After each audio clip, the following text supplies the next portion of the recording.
The University of Kentucky's Commonwealth Institute for Black Studies, the Lexington Black Prosperity Initiative, and the Fayette County Clerk's Office is proud to present the Digital Access Project. This is a huge project and it means so much to so many different people. So today we are joined by Deputy County Clerk Shea to tell us more about this initiative. So thank you so much for being here. I know you and I had talked previously about how important this initiative is. Thank you for having me. This initiative is important because we're partnered up to do something that is considered a game-changing, groundbreaking project.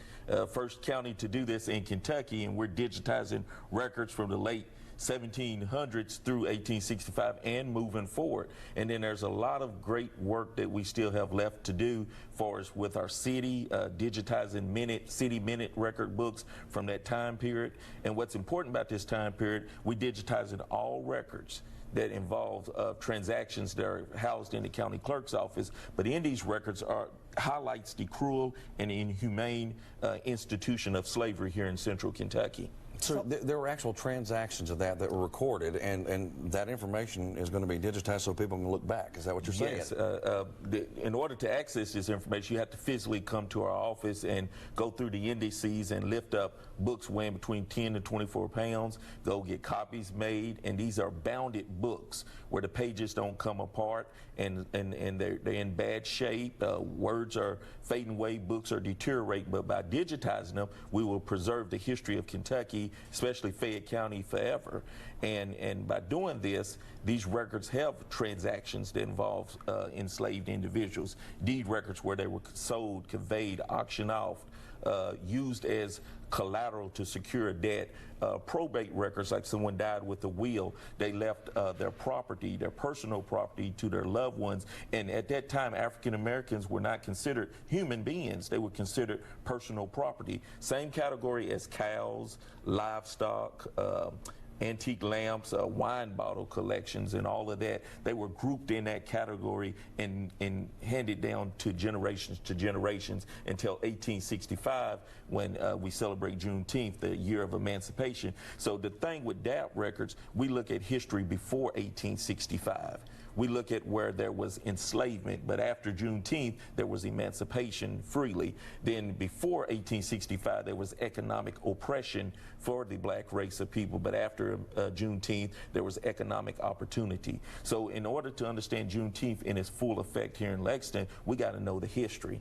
And through the Digital Access Project, we not only are narrating the truths in history through our connection with the University of Kentucky, the wonderful scholars, my co-director, Dr. Vanessa Holden, she's amazing. Check out her book, Surviving Southampton. It talks about the work of women, the part they played in the institution of slavery and the pioneer women power. Wow. Women power, right? Absolutely. Right. Yes. So that's what we're looking at through the Digital Access Project. And from the county clerk's office, look, we're making this available on our Fayette County online portal. If you want to access these records, you can go to FayetteCountyClerk.com and get instructions how to navigate through our system. But to access these records, you go to FayetteDeeds.com. You can find our current records that Land Records is doing and recording as of today on back. And then our digital access, those old records are found on there as well.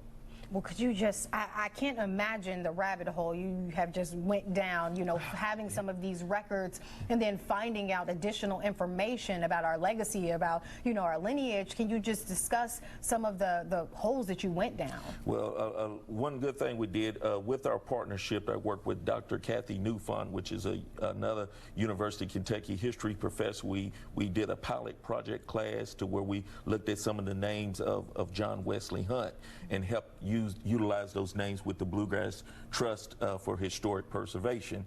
And what we did, we went through the deed records, we went through the old settlements. Like if someone dies, they have to do an inventory of everything they own. And then they have to do a settlement to close out that estate, and of course the will that leaves their property to their loved one. So we went through and pulled out all those names. We can determine what child of John Wesley Hunt and inherit some of the enslaved names he had. Wow. And then we put together projects, and then we came up. Then it led us to special collections in University of Kentucky. We went through some old folder files where enslaved names was listed. So DAP takes you in so many different angles, and we came up with a lot of enslaved names that John Wesley Hunt owned. A lot of them were underage. Right. Wow. So thank you so much for being here. Please, if you have the ability, go check them out. FayetteCountyClerk.com/land records. Thank you for being here, Shea. Thank you. Thank you. Coming up on Everyday Kentucky. We are sitting down